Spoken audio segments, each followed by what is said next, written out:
Isabela, patuloy ang pagbibigay ng relief goods para sa mga pamilyang naapektuhan ng Bagyong Uwan. Patrolwoman Jerilyn Colico, ibalita mo.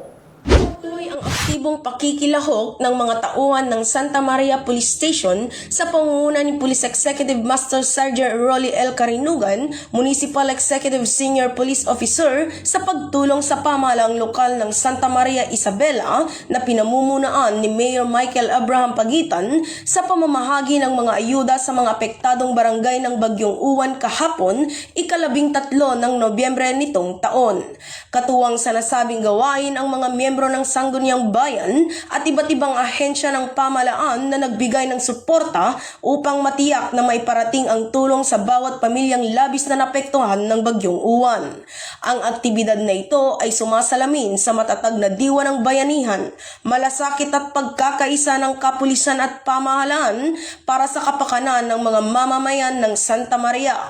Patunay rin ito na ang bawat Pilipino ay may pagmamahal sa kapwa na siyang nagbibigay ng pag-asa sa oras ng sakuna.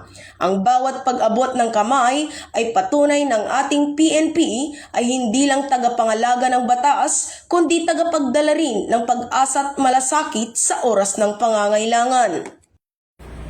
Mula dito sa lalawigan ng Isabela, ako ang inyong Police News Network Correspondent, Patrolwoman Jerilyn Colico. Alagad ng batas, tagataguyod ng balitang pulis.